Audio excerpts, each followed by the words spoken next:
Astaghfirullah. Bismillahirrahmanirrahim. Assalamualaikum warahmatullahi wabarakatuh.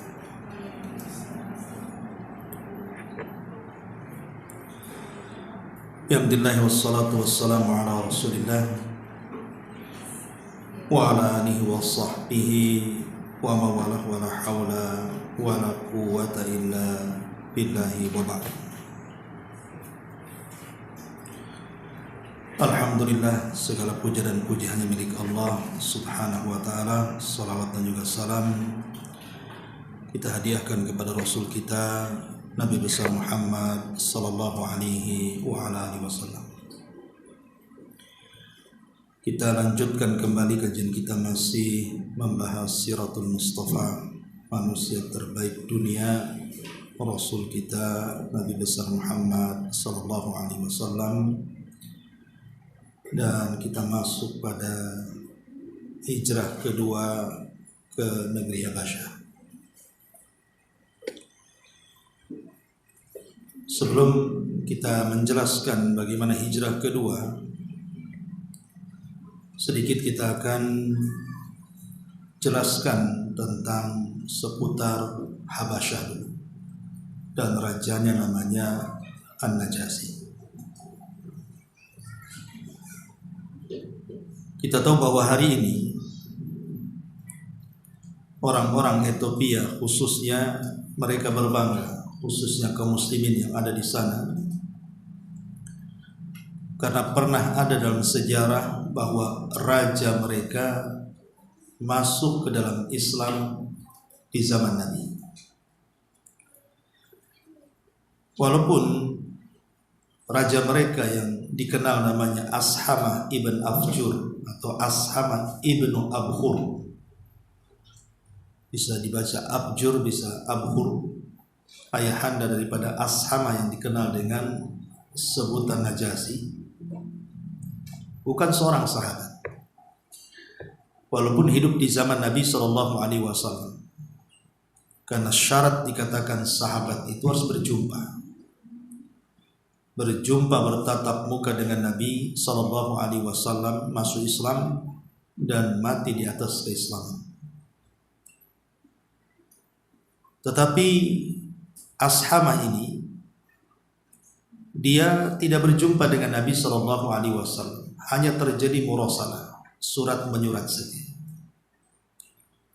Makanya dia dikategorikan kibar tabi'in, pembesarnya tabi'in, atau lebih dikenal dengan muhadram dalam istilah mustalahul hadis.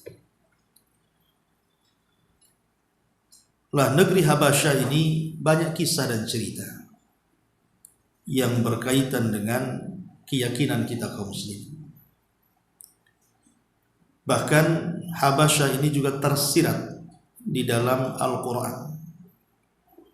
Di antaranya dua surat yang kita kenal dengan Suratul Buruj dan juga Suratul Fil. Di dalam Suratul Buruj ada namanya kisah Ashabul Ukhdud, kisah pembakaran kaum muslimin yang beragama Nasrani di zaman itu, karena Islam belum datang. Itulah agama yang paling benar. Sekitar 20.000 manusia menurut Ibnu Katsir dibakar hidup-hidup oleh seorang raja Himyar, namanya Dzunwas. Jadi ada seorang raja namanya Dzunwas, penguasa Yaman kala itu, sangat zalim, di mana rakyatnya mayoritas Nasrani tapi rajanya Yahudi. Begitulah Yahudi dari zaman ke zaman itu memang sangat bengis sekali, sehingga berita pembakaran orang-orang yang beriman yang kemudian dicatat kisahnya dalam Suratul Buruj itu terdengar sampai raja Nasrani yang ada di Syam oleh kerajaan Romawi. Karena jarak yang cukup jauh antara Syam dengan Yaman, akhirnya kemudian raja yang ada di Syam itu menyurati raja yang ada di Ethiopia, karena sama-sama beragama Nasrani. Jadi ada hubung kait antara Romawi dan Ethiopia. Setelah kemudian mendapatkan instruksi dari raja yang ada di Syam, Romawi, maka bergeraklah kemudian raja Ethiopia ataupun Habasyah ini dengan mengirimkan pasukan besar yang ketika itu dipimpin oleh dua jenderal yang masyhur. Pertama namanya Riyad dan yang kedua namanya Abrahatul Asram atau dikenal dengan Raja Abraha. Lah kemudian berangkat ke Yaman untuk balas dendam atas kematian rakyat Nasrani yang dibantai dan dibakar hidup-hidup oleh Dzunwasin.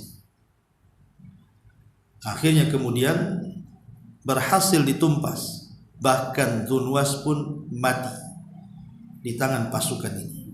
Maka berkuasalah Riyad dan juga Abraha. Tapi karena tidak mungkin satu daerah dikuasai dua pemimpin, akhirnya dengan kelicikan Abraha dibunuhlah Riyad. Jadilah dia penguasa Yaman. Sempat terjadi percekcokan antara Abraha dengan pusat, maksudnya Raja Najasyi kala itu, dan hampir kemudian dikirim pasukan untuk membunuh Abraha karena dia sudah membunuh jenderalnya. Tetapi dengan kepiawaian Abraha mengirim hadiah dari Yaman ke Ethiopia dan siap dijadikan gubernur di Yaman, artinya kekuasaannya di bawah Ethiopia. Kemudian Raja Najasyi di zaman itu pun mengampuni Abraha dan mengabulkan keinginannya untuk menjadi penguasa Yaman. Singkat cerita, akhirnya kemudian Abraha pun ingin mengembangkan agama Nasrani di Yaman. Dengan cara apa? Membuat gereja terbesar dan tertinggi serta termewah. Saking tingginya disebut Qulais namanya. Tujuannya adalah supaya mengalihkan kiblat orang-orang musyrik Arab yang masih memuliakan Ka'bah, dialihkan ke gerejanya. Tetapi sambutannya kurang baik karena tidak ada orang Arab yang datang ke gerejanya. Yang ada kemudian mengalami pelecehan dari salah satu kabilah yang berdekatan dengan Ka'bah dengan cara melempar kotoran dan menyurati Abraha dengan surat yang sangat pedas. Dari situlah terjadi penyerangan Abraha kepada Ka'bah Al-Mukarramah. Bergeraklah Abraha dengan pasukan gajahnya. Tetapi Allah Subhanahu wa taala takdirkan, Allah tidak menghendaki kehendak Abraha, tapi Allah lindungi Ka'bah. Berdasarkan perkataan yang masyhur dari kakek buyut Rasul Abdul Muthalib, bahwa Ka'bah itu ada Tuhan yang akan melindunginya. Maka betullah Allah melindungi Ka'bah dan menghancurkan Abraha sehancur-hancurnya, sehingga tidak ada pasukan yang selamat dalam pertempuran itu. Sampai Allah Subhanahu wa taala turunkan gambaran bagaimana Allah hancurkan pasukan Abraha itu dalam surat yang sangat pendek yang disebut dengan suratul Fil. Alam taro kaifa fa'ala rabbuka bi ashabil fil, sampai kepada ayat tarmihim bihi jaratin min sijil faja'alahum ka'asfima. Pertanyaan pun muncul. Kalau kita lihat bahwa agama Abraha dengan agama orang-orang musyrik itu kan yang lebih dekat dengan Islam itu justru agama Abraha sebenarnya. Karena agama Abraha itu agama langit. Dia beragama Nasrani dan Nasrani diturunkan kitab kepada mereka yang disebut dengan Injil. Tapi agamanya orang-orang musyrik itu kan penyembah berhala. Mereka penyembah Lata, Uzza, Manat, Hubal. Secara hidayah, agama Abraha lebih berpetunjuk dibandingkan orang-orang musyrik.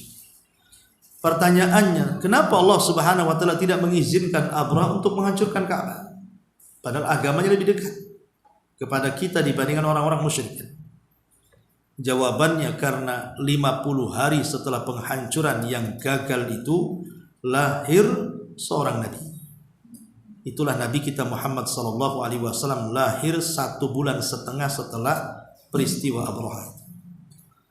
Jadi Allah Subhanahu wa taala melindungi Ka'bah karena akan lahir seorang nabi.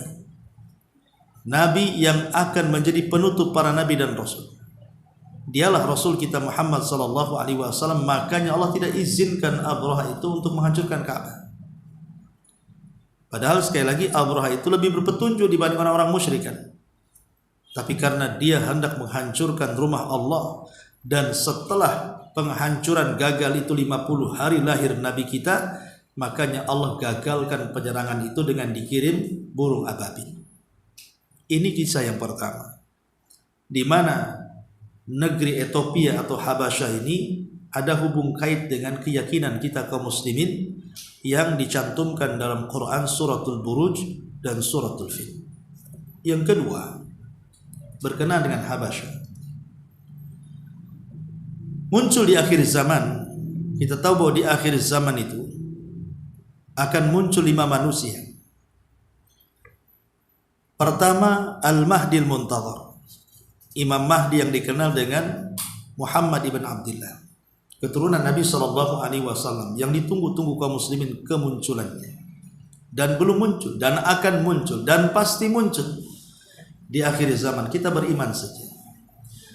Kemudian yang kedua, muncul di akhir zaman juga seorang laki-laki dari negeri Qahtan Arab, turunan Himyar, yang akan menggiring manusia seperti menggiring hewan-hewan kambing.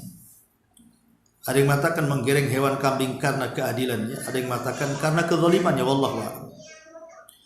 Kemudian juga akan muncul seorang laki-laki namanya Jahjah. Jahjah itu artinya orang yang kalau bersuara itu sangat melengking suaranya, dan dia seorang mantan budak. Dan itu kisahnya panjang, kisah tentang raja dari Qahtan dan juga seorang namanya Jahjah bekas budak ini berkahkan. Dua-duanya akan jadi raja di akhir zaman. Ya. Kemudian juga akan muncul Dajjal. Dajjal juga manusia. Lah yang terakhir namanya Dzu Suwaiqataini. Inilah yang ada kaitan dengan Habasyah. Dzu Suwaiqataini. Dzu itu pemilik, Suwaiqataini itu maksudnya pemilik kaki yang bengkok karena jalannya jelek, orangnya sangar, hitam gitu ya, dari negeri Habasyah.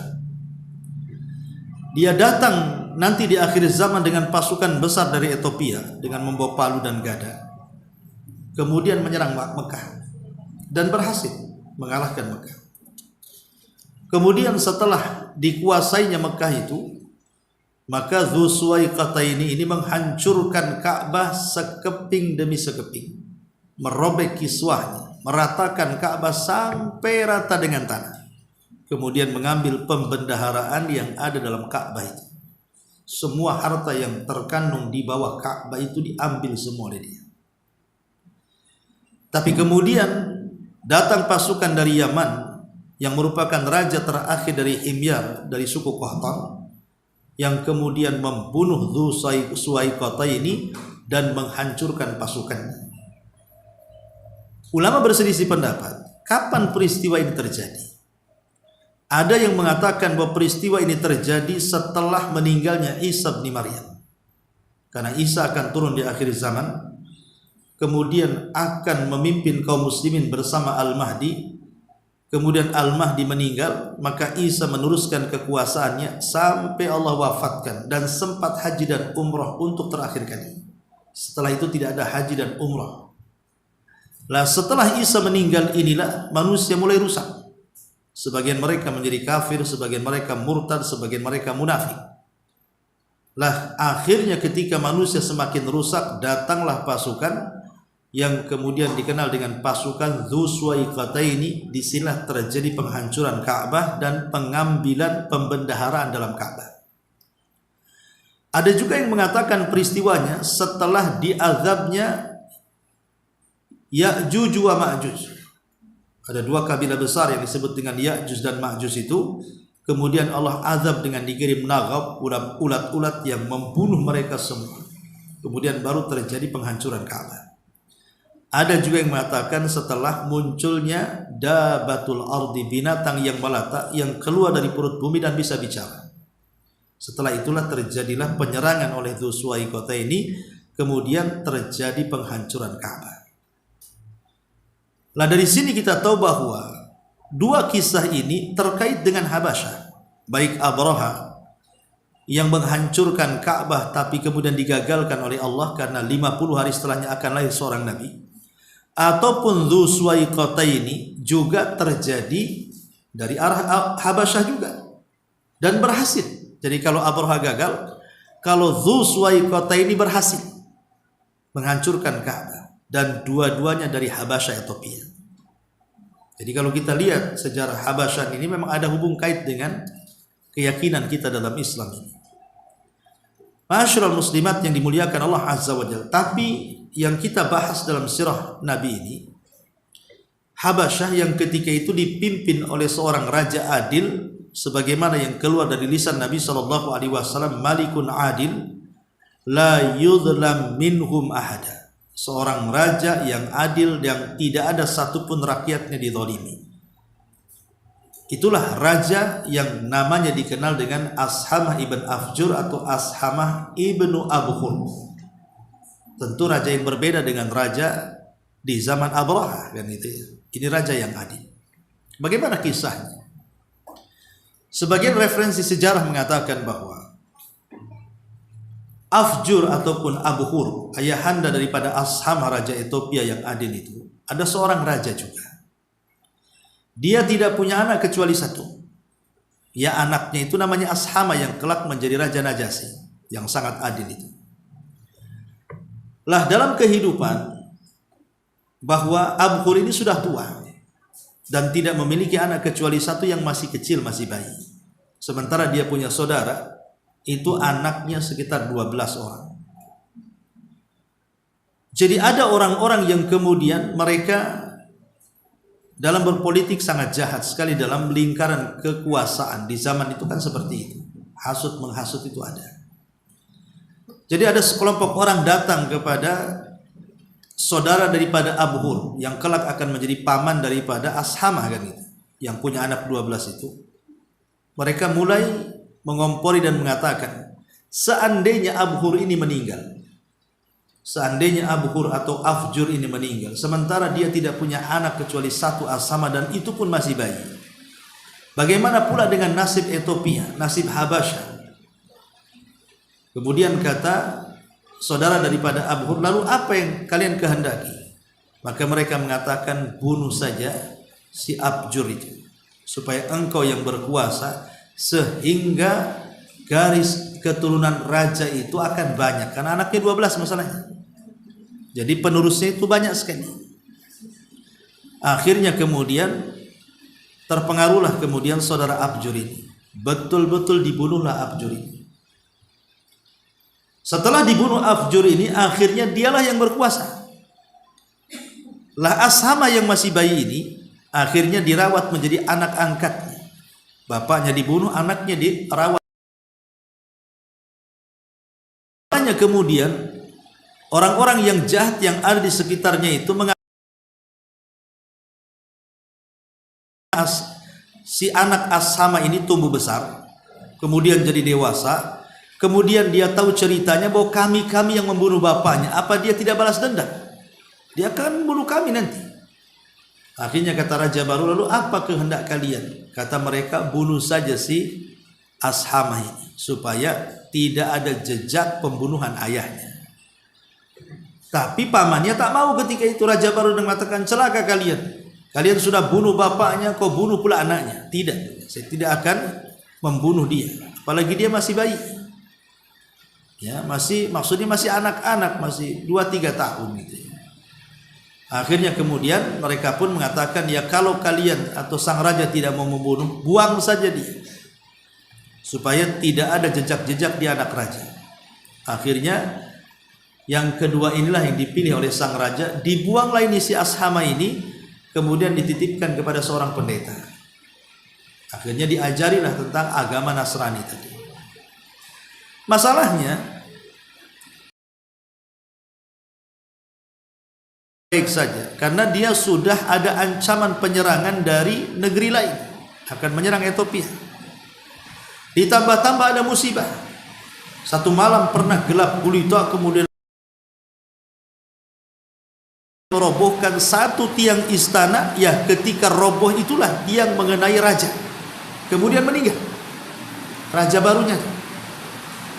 Maka satu Ethiopia bingung, kenapa raja barunya meninggal sementara anak-anaknya masih kecil, ya. Akhirnya kemudian mereka pun dalam kondisi kebingungan.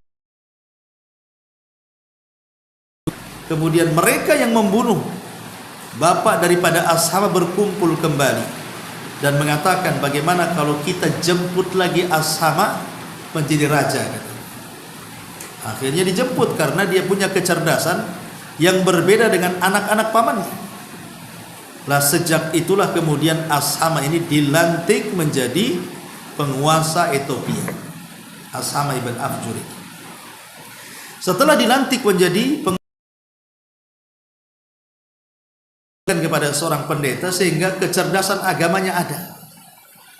Makanya selama jadi raja dia pun berusaha untuk belajar agama Nasrani dan berusaha untuk menjadi adil.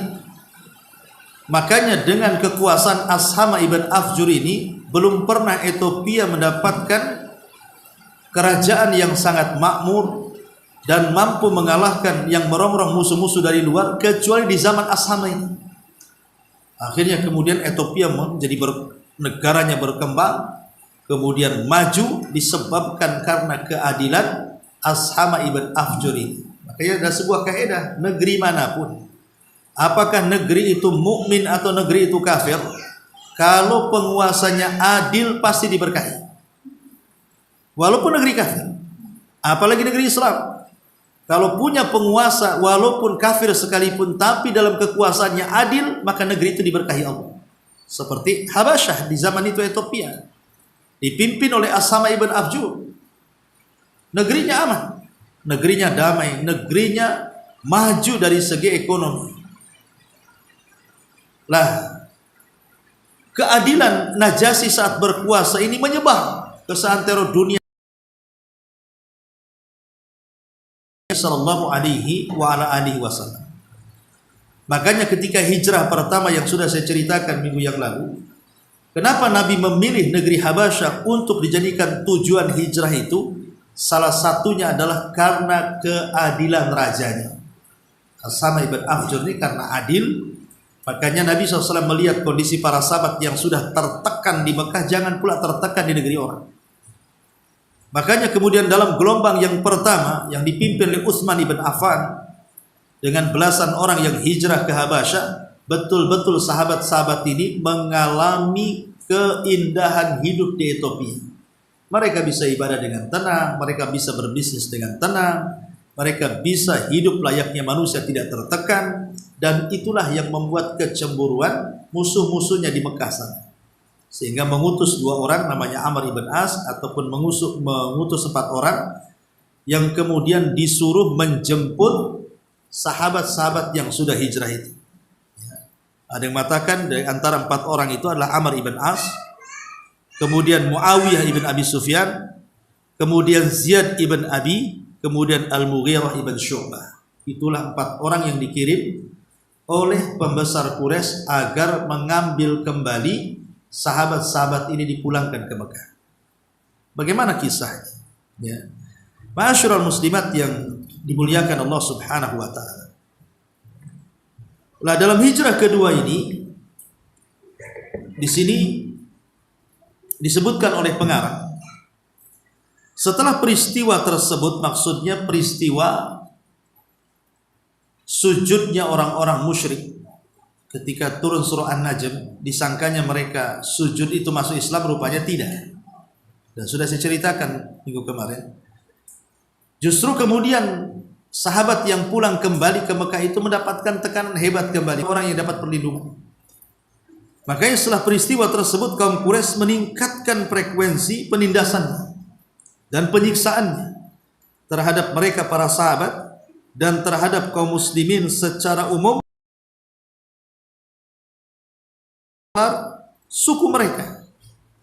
Mereka memperlakukan hal itu hampir mirip semua sama, supaya orang-orang yang hijrah pulang ke Mekah ini balik ke agama nenek moyangnya dan orang-orang muslim yang tidak hijrah menjadi pelajaran bagi mereka dan disuruh kembali kepada agama nenek moyang.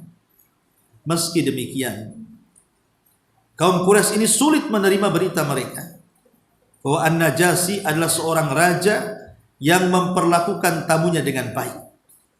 Maka Rasul melihat tidak ada jalan lain kecuali menyarankan para sahabatnya untuk hijrah kembali ke Habasyah. Perjalanan hijrah kali ini dirasakan amat sulit dibandingkan perjalanan sebelumnya. Kenapa? Karena orang-orang Quraisy berusaha menghalang-halangi jangan sampai terulang hijrah yang pertama. Makanya sangat sulit sekali. Ya. Kata beliau, kata pengarang di sini, perjalanan hijrah kali ini dirasakan amat sulit dibandingkan perjalanan sebelumnya. Mengingat kaum Quraisy dalam keadaan waspada dan bertekad untuk menggagalkan. Akan tetapi Allah lah yang mengatur semuanya. Allah memudahkan perjalanan kaum muslim sehingga mereka bergerak cepat dan berangkat menuju kerajaan Najasyi sebelum orang-orang Quraisy menciumnya. Nah, hijrah kali ini membawa rombongan terdiri daripada 83 orang laki-laki, ya. Jika Ammar ibn Yasir terhitung di dalamnya, sebab riwayat yang menyatakan keikutsertaannya dalam rombongan ini masih diragukan. Dan 18 atau 19 wanita. Jadi ada yang mengatakan 82, 83 itu dengan Ammar gitu ya. Dan juga 18 atau 19 kaum wanita. Ya. Masyarul muslimat yang dimuliakan Allah Subhanahu wa taala. Ketika kemudian rombongan semakin besar, gelombang hijrah ini kedua kalinya ke Habasyah.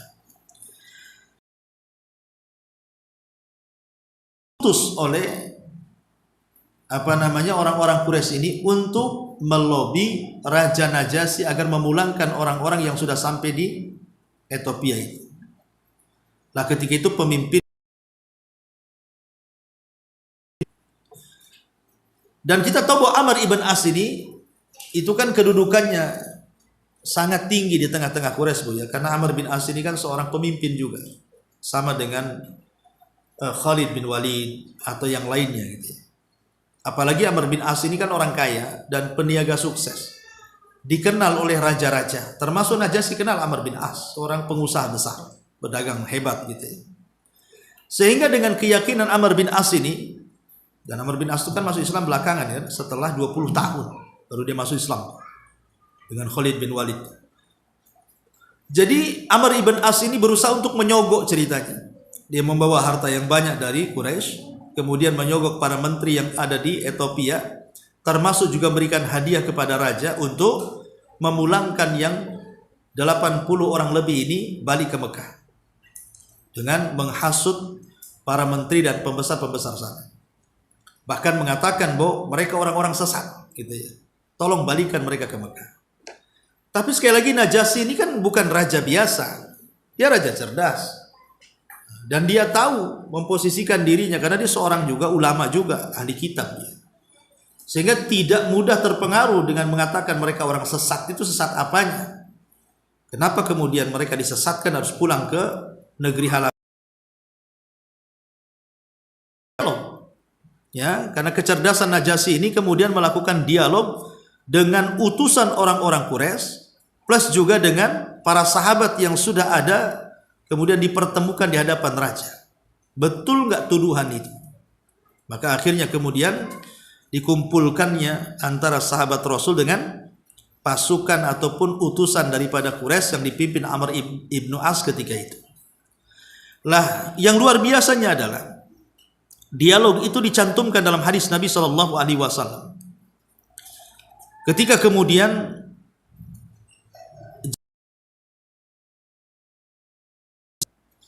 beliau mulai bicara di hadapan Raja Najasyi. Perhatikan teksnya.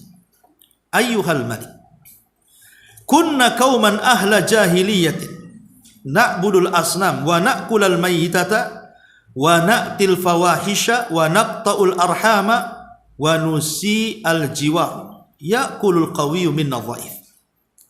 Wahai raja, kami dulu masih jahiliyah. Kami menyembah patung, kami memakan bangkai, kami melakukan perzinahan, kami memutus silaturahim, kami jelek hubungan dengan tetangga, yang kuat menindas yang lemah. Fakunna ala dzalika hatta ba'atsallahu ilaina rasulan minna. Dan itu seperti itu kondisinya sampai diutus kepada kami seorang utusan Allah Subhanahu wa taala. Maksudnya diutus nabi.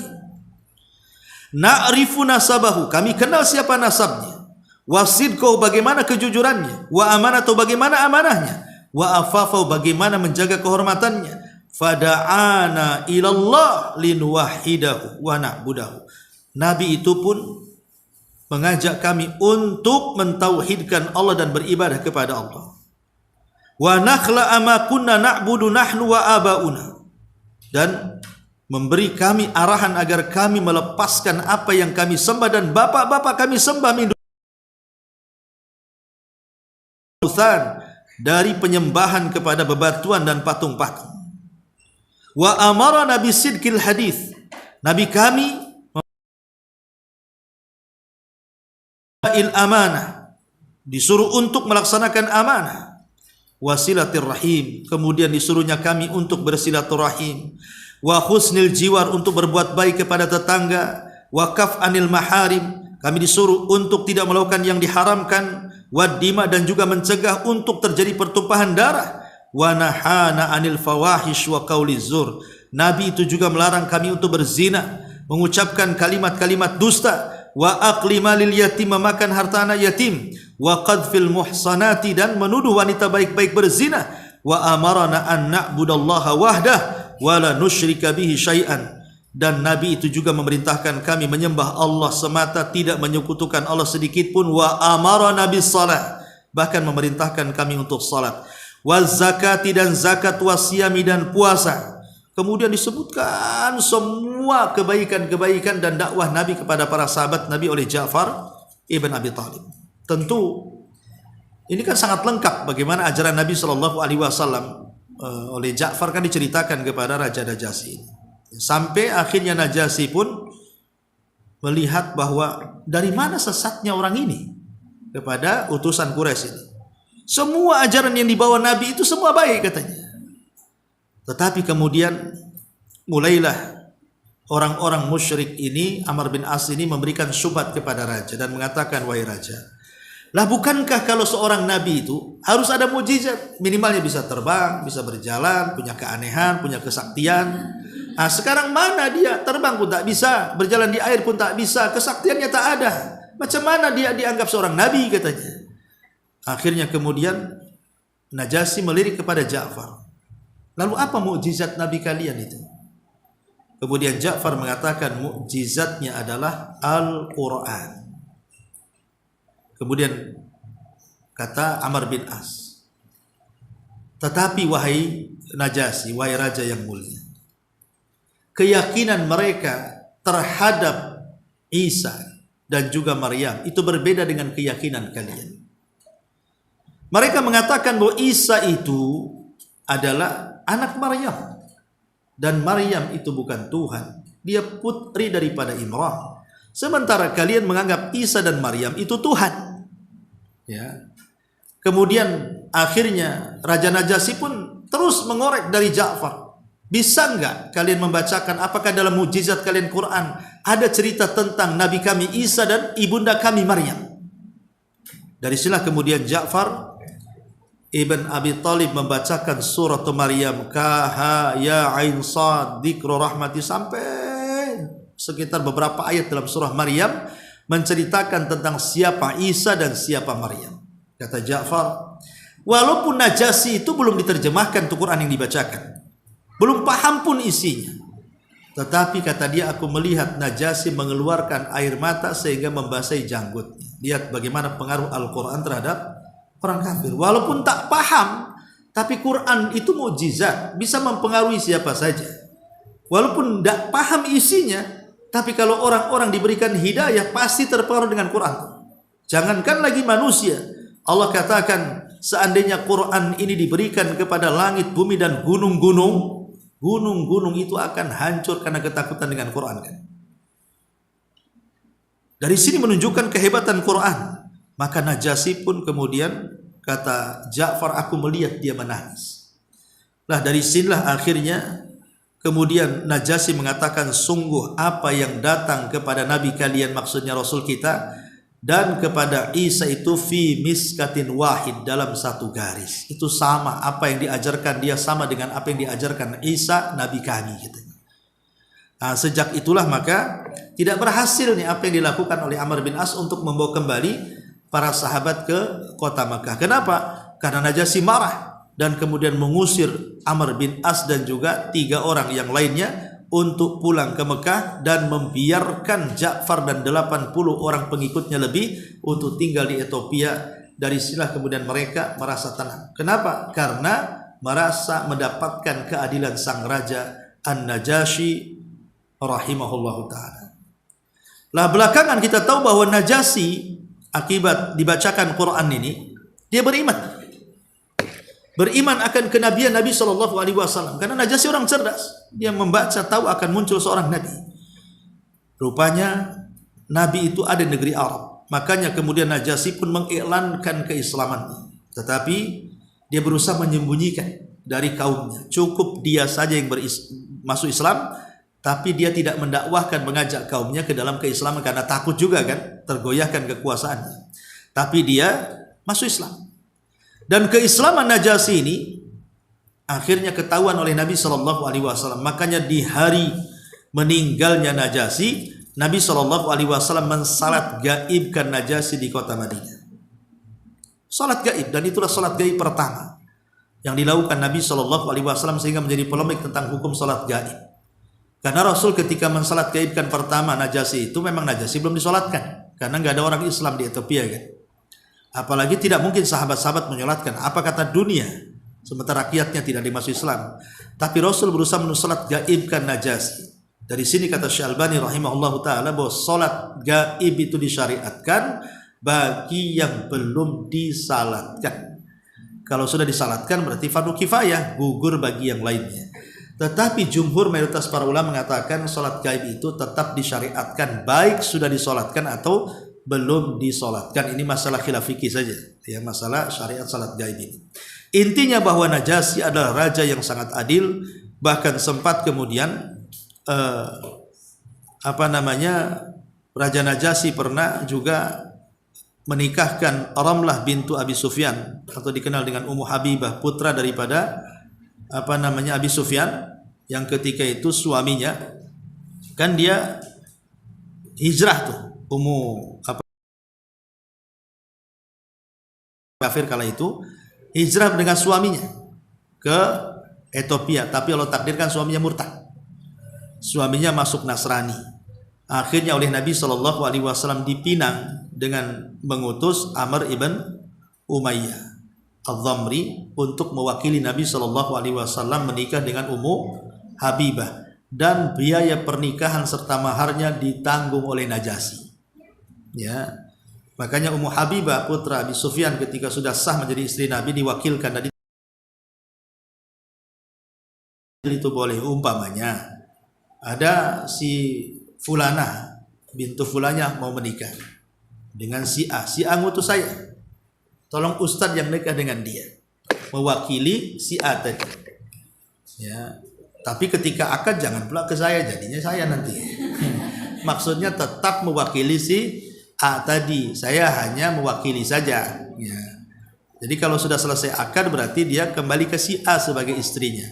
Nah itu yang dilakukan oleh Rasul dengan Ummu Habibah. Makanya ketika kemudian Rasul hijrah ke Madinah, Ummu Habibah juga pulang ke Madinah. Lah ketika Abi Sufyan bapaknya masih kafir, ketika itu menjadi pembesar sendiri karena Abu Jahal sudah meninggal, dialah pembesarnya. Ketika mau terjadi penyerangan Mekah, dia berusaha melobi supaya jangan terjadi. Pertama yang dilobi adalah siapa? Anaknya, supaya anaknya Ramlah ini ngomong sama Nabi, jangan kirim pasukan ke Mekah kan. Tapi apa yang terjadi ketika masuk ke rumah Ummu Habibah, ketika mau duduk di tikar, digulung tikar aja sama Ummu Habibah. Kata bapaknya, kenapa kau lebih sayang tikarmu dibandingkan bapakmu? Katanya. Kata Ummu Habibah, aku bukan tak sayang dengan tikarku, karena tikar ini biasa diduduki suamiku Nabi SAW. Najis bagiku kau duduk di situ, katanya. Untuk Ummu Habibah. Nah kan, ini bagaimana kisah daripada Ummu Habibah Ramlah binti Abi Sufyan ini. Nah itu salah satu pernikahannya yang mendanai adalah Najasyi. Nah, itu memang luar biasa. Makanya Najasyi ini kalau kisah tentang Raja keislaman para sahabat dan kemajuan Islam. Kalau bukan karena Allah Subhanahu wa taala kemudian kebaikan Najasyi ini, sahabat sudah banyak tertindas. Tapi karena Allah kemudian tangan Najasyi inilah akhirnya sahabat-sahabat Rasul pun mereka hijrah dan mereka menjadi orang-orang besar. Setelah mereka ke Madinah hijrah, mereka menjadi orang-orang besar semuanya yang hijrah di bawah naungan Najasyi itu. Ma'asyiral muslimat yang dimuliakan Allah Azza wa Jalla. Inilah di antara hijrah kedua. Makanya disebutkan di sini trik kaum Quraisy untuk memperdaya kaum muslimin yang hijrah ke Habasyah. Dan ini saya ceritakan tadi sudah, Ibu baca saja ya. Wallahu alam. Nanti kita masuk meningkatnya frekuensi siksaan dan upaya menghabisi Nabi sallallahu alaihi wasallam. Baik, sampai di sini saja. Silakan kalau ada yang bertanya.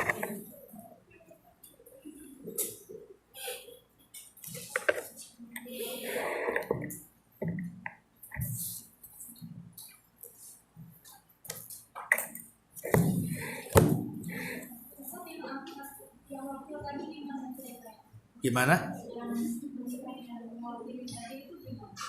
Yang mewakili siapa?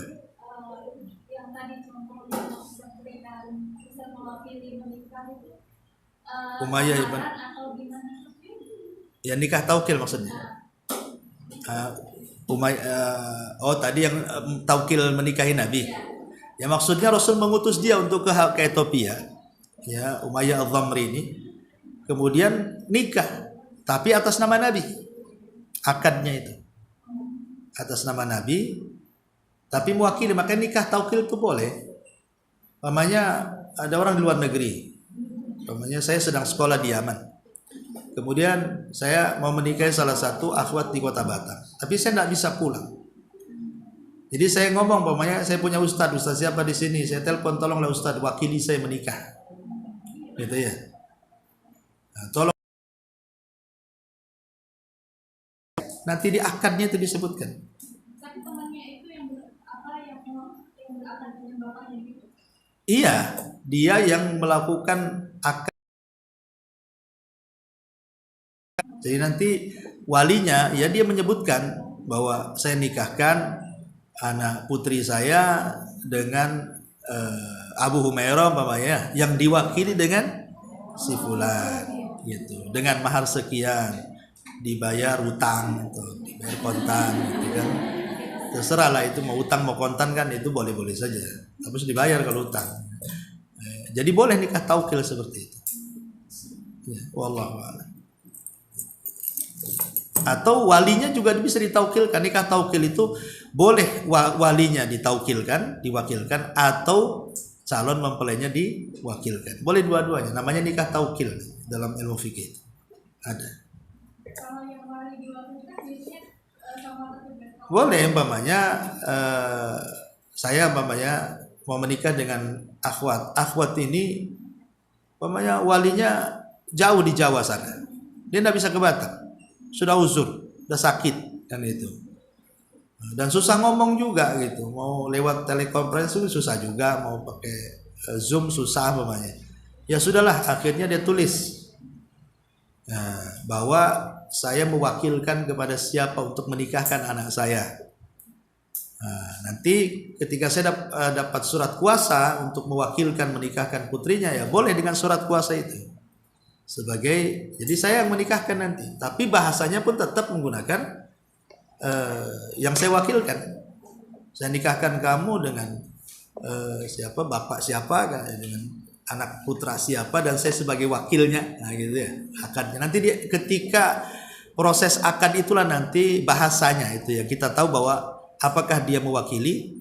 Banyak juga kok, walaupun di Batam ini banyak yang diwakilkan ke Kua. Padahal kan yang paling afdal harusnya kan bapaknya. Tidak harus contoh yang jauh-jauh lah kan itu. Kan boleh, itu namanya nikah taukil itu namanya. Tapi itu sah ya? Ya salah. Dalilnya inilah Ummu Habibah ini. Kisahnya Ummu Habibah. Tapi kalau itu Ustaz, seandainya ada seorang perempuan mau menikah tapi orang tuanya tidak setuju dia menikah dengan pria itu, setelah itu anaknya tetap menikah, diwalikan hakim, diwalikan Allah itu, tapi tanpa perintah dari orang tua tua si perempuan itu apakah sah Ustaz? Kalau kuahnya tahu pasti tak mau. Kalau kuahnya tak mau, kalau kuahnya dia tahu fikih, dia tak mau. Pak kuah itu pasti dia akan tanya, karena hati-hati kuah itu. Kecuali kuah bayaran oknum ya. Nah, kalau Pak kuah itu pasti hati-hati, dia tanya dulu. Pasti akan dihubungi orang tuanya sama kuah. Apa masalahnya? Ya, jadi tetap wali itu nomor satu ayahnya.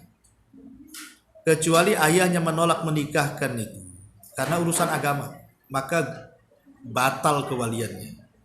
Saya nggak mau menikahkan anak saya dengan itu, dia sibuk dakwah aja, tukang sholat. Nah, ini gugur karena ini dicela agama. Tapi kalau masalah harta, masalah apa gitu kan, ya kadang orang tua kan mengambil maslahat anaknya. Tolonglah nak, jangan nikah sama dia, carilah yang bagus itu. Itu yang itu hafal Quran kaya lagi, kenapa ini udah miskin tak hafal Quran lah. Ya enggak gugur, memang orang tua kan yang terbaik ngasih. Kalau tidak merestui ya teruslah kasih inilah sogokan sama orang tua biar dia mau. Lama-lama luluh orang tua itu. Mungkin pertama kali dia sok aja kaget. Tapi kalau lama-lama calon mertuanya baik-baik, lama-lama nggih juga lah itu. Pandai-pandai calonnya lah meminta ini. Kecuali nggak dijelas alasannya. Kalau nggak jelas alasannya, nanti kan bisa kita konsultasi ke pengadilan agama ya, untuk mengesahkan pernikahan kan.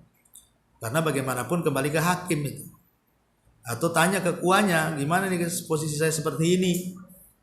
Nah, kalau kuahnya ya udah nggak apa-apa, ya itu tanggung jawab dia, sah nikahnya, tapi dosa ditanggung kuah lah. Ya, tapi kalau kita yang bohong, kan banyak yang bohong itu. Saya pernah kejadian juga, jadi ada Ikhwan Malaysia itu udah tua, ya, mau menikah dengan salah satu akhwat di Batam ini. Jadi akhwat di Batam ini kononnya katanya sudah cerai dengan suaminya, sudah cerai katanya, saja. Sementara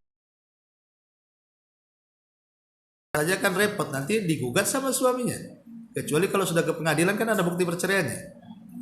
Ya waktu itu saya sarankan ya diurus dulu surat perceraian, tidak bisa kayak gini. Nah, apalagi beda negara masalahnya kan. Oh tapi dia kok nggak mau, saya kasih nasihat pun tak mau. Akhirnya udah kalau gitu saya cari ustadz lain katanya. Ya carilah ustadz lain. Dia minta fatwa sama saya, marah-marah dia. Carilah ustadz lain. Saya kan ngasih fatwa, bukan ngasih fatwa, saya ngasih saran aja sesuai dengan ilmu yang saya miliki, tapi dia marah-marah. Ya. Allahu alam sampai sekarang gimana nasibnya. Ya. Iya.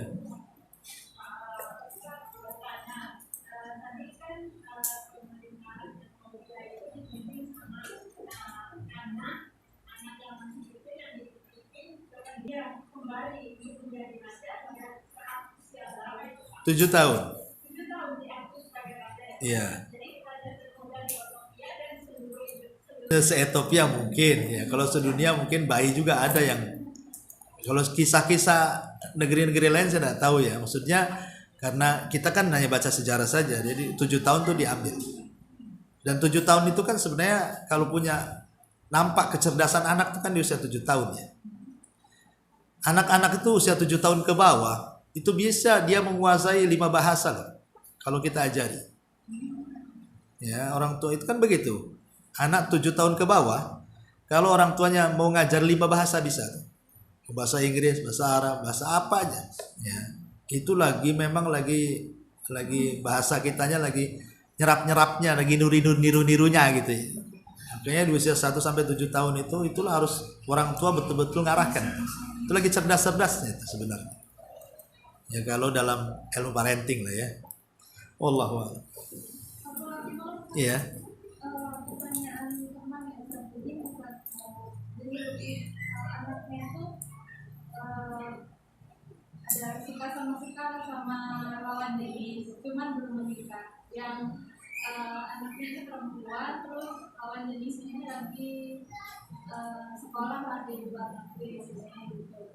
Terus ibunya itu bilang ke anak perempuan ini minta tolong ditanyakan mau nggak menikah sama anaknya ini, tapi nanti uang jajan, uang hidupnya minta ke abimu aja gitu.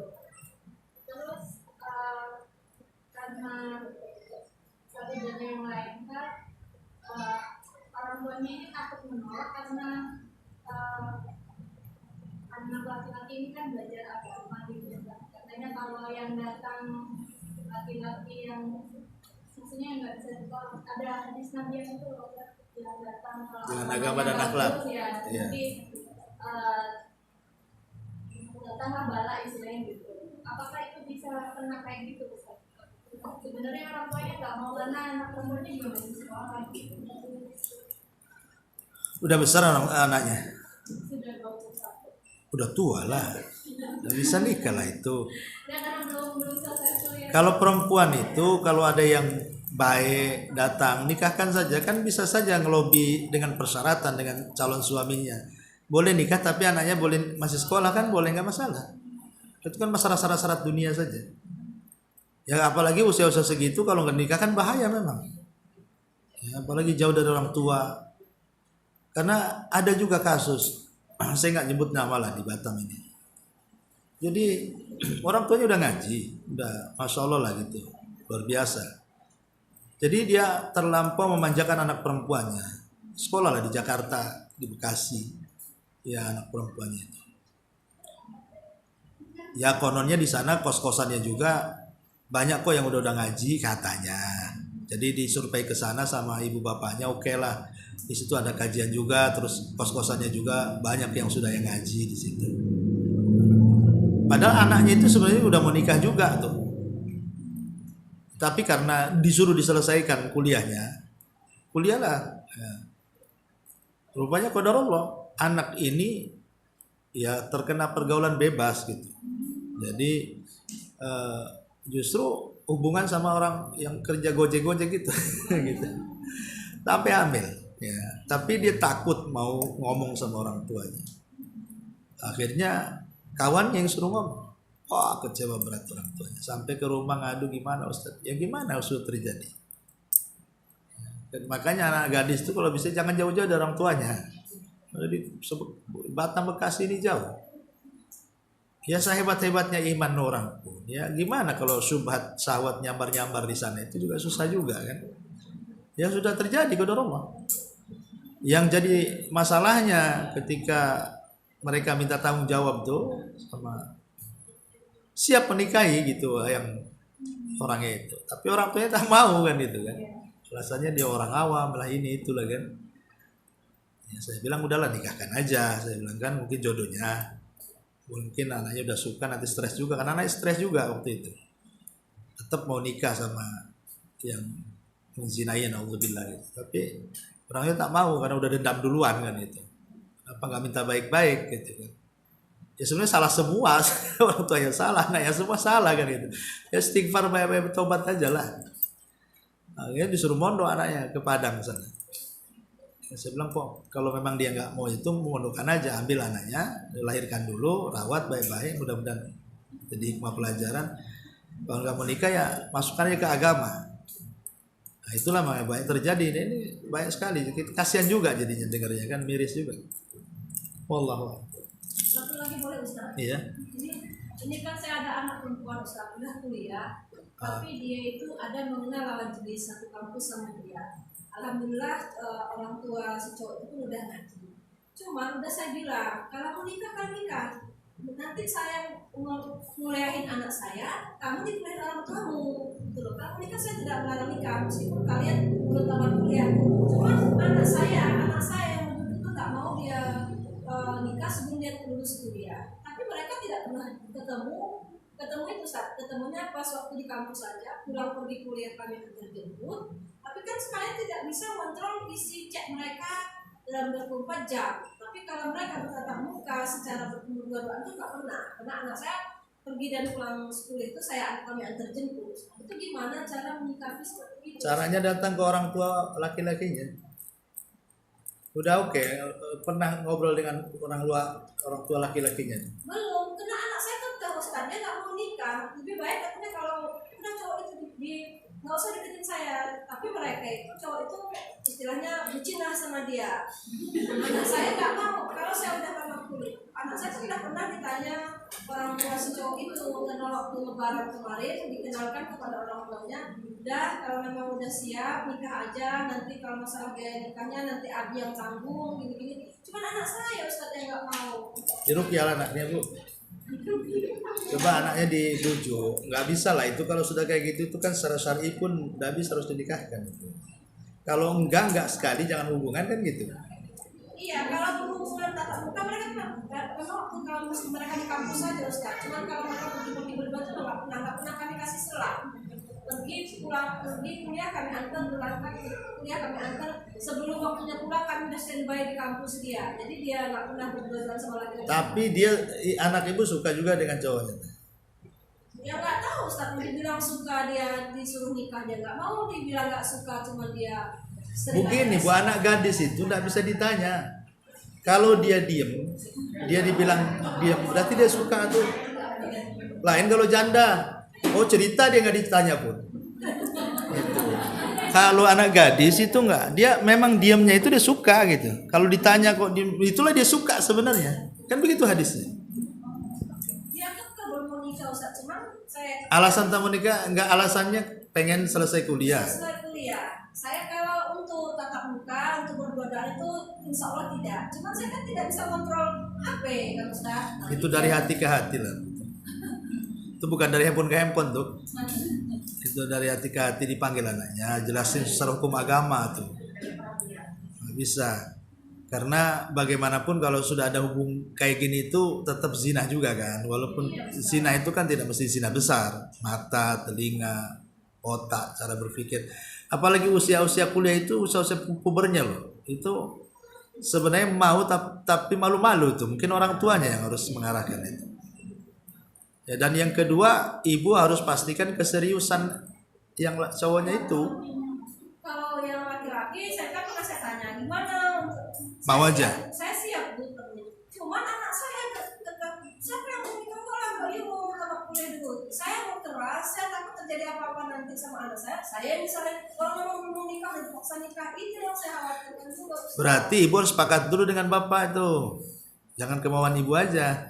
Artinya sepakat dulu dengan bapak. Gimana cara ininya ngelembutin anaknya kan? Mungkin nggak bisa lewat ibu, lewat bapak. Nggak bisa lewat bapak, lewat kawannya. Gitu. Coba cari yang lain. Karena kalau sudah ada hubungan itu ya memang bahaya lah di zaman sekarang. Nggak yakin juga walaupun ibu pandai-pandai yang kontrol tuh paling kecolongan juga itu. Mustahil nggak kecolongan itu. Nggak mungkin 24 jam ibu jaga dia. Yang jelas HP itu sama medsos. Kalau dia nggak kuliah, dia nggak keluar dari rumah emang. Iya sekarang di lingkungan kuliah pun siapa yang bisa jamin juga. Jangankan di kuliah, di pesantren itu ada namanya pesawat terbang itu, pesawat terbang itu isinya catatan orang kan gitu. Ada pakai pesawat itu. Apa ini pesawat ini? Supaya ganggu-ganggu juga. Itu di pesantren. Ya. Apalagi di luar terbuka kan bisa tatap muka langsung. Ya kalau solusi saya sih ya memang harus dirayu lah anaknya kalau dia mau nikah lebih baik.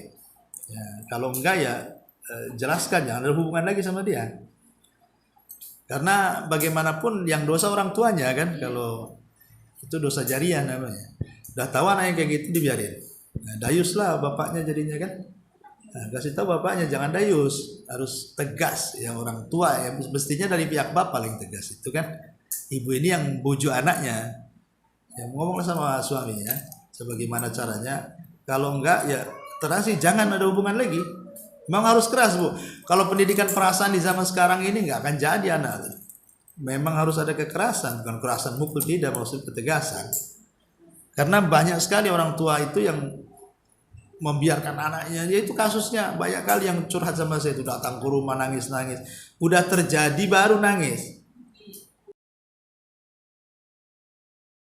Oh tidak ya lah anaknya mau kan? Masya Allah. Saya siap sudah matematika.